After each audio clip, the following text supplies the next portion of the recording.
McRae. Simulan na agad natin. Huwag nyo intindihin guys yung nilagay kong kapwa. Nilagyan ko lang sa first fret.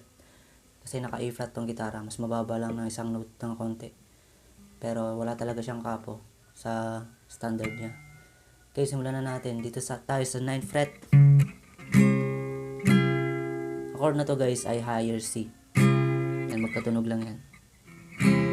Meron din C na ganito. Pero dito tayo i-intro. Okay, ganito yung intro niya.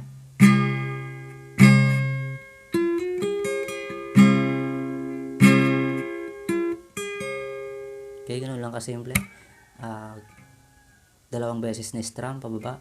1, 2. Tapos yung third string, i-hammer ko yan sa 11th fret. Ganun siya. Tapos yung next na ipa-pluck nyo ay yung second string. Then first string.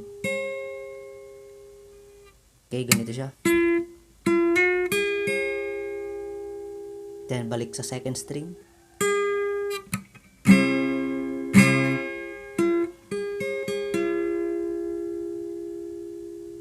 Then strum ulit. Okay, ulitin natin.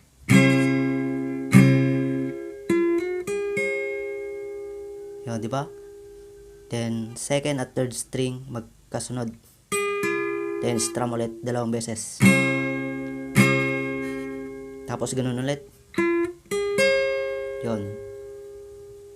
Tapos pwede ka nang mag-verse. Okay, buuin natin guys. Simple lang naman yung intro niya, di ba? Pag pinapakinggan nyo.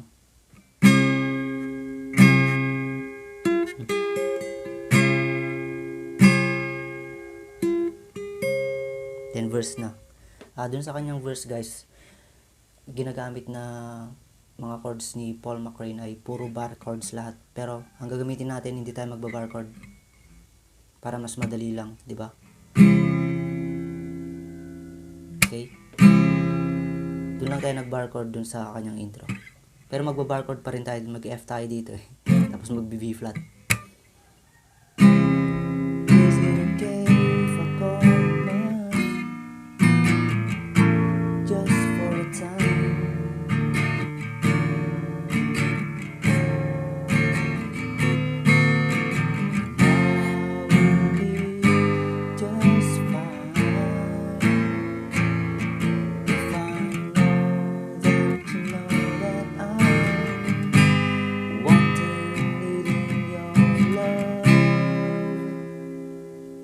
Okay, ganun lang siya guys. See? Hindi kayo mahihirapan guys. Nasa screen naman yung basehan nyo sa mga chords niya.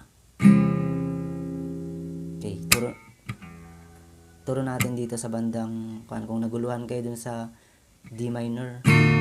Tapos itong chord na to ay hindi ko alam ang tawag sa chord na to guys. Pero itong, di ba D minor? Tapos yung second string, yung ring finger, inurong ko lang dito. Tapos yung next D minor 7. Tapos D minor 6, itong first string at third string lang. First at second fret. Okay, ganito siya. Is it okay if I call you mine? Just for a time. D minor 7. Then D minor 6. Just for time.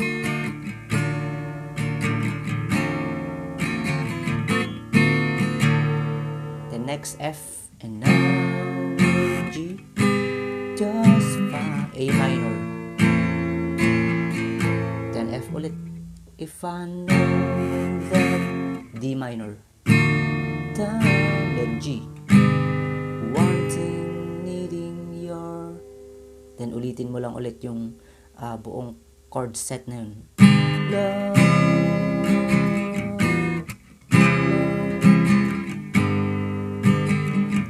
oh,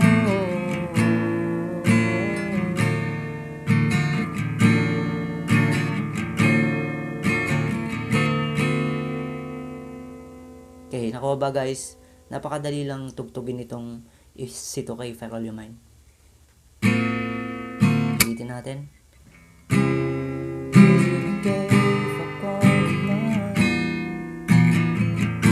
Just for a time.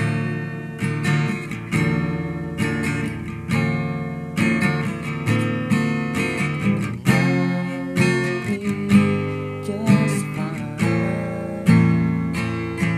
If I know that you know that I'm wanting your love.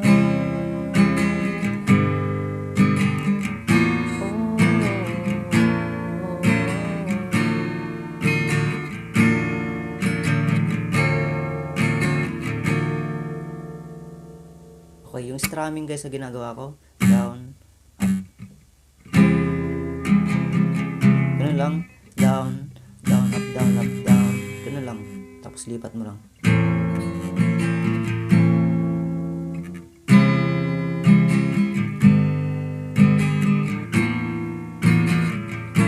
Just for a time.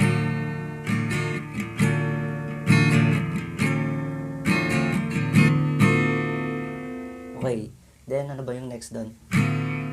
Then, parang yung refrain na tawag natin doon guys yung if I ask of you, ganun pa rin yung mga chords niya. If I ask of you, is it alright? If I ask you to hold me tight through a cold dark night, maybe a cloudy day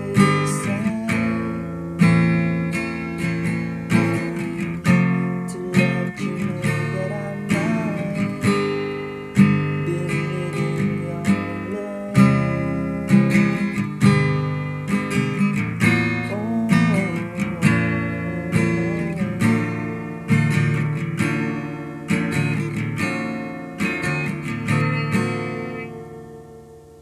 The next doon guys yung what I'm trying to say. Ang chords nun F. Trying to say G, so dreaming you. Still the things that happen to me, and I'm reminded of you.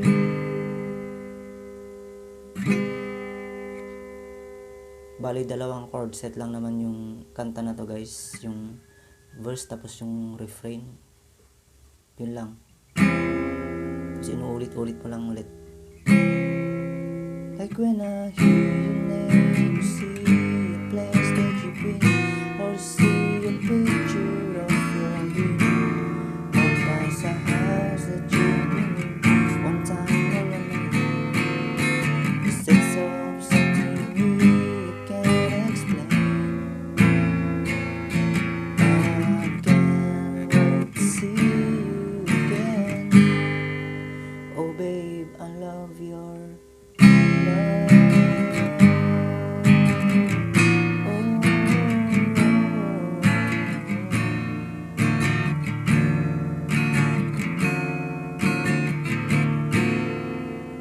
Then repeat mo lang ulit yung what I'm trying to say is I'm dreaming you. It's the things that happen to me, and I'm reminded of you. Yan. Gusto nyo lagyan nyo din ng ito, second string din sa G. Palo nyo parang Jesus 4 sa ending niya. Yan, tapos na dun yung kanta guys. Hanggang dun lang yung song na yun. At sana nakuha nyo. Strumming niya guys ha. Down, down, up, down, up, down. Ganun lang. Okay, yun lang guys. Hanggang sa muli. Salamat.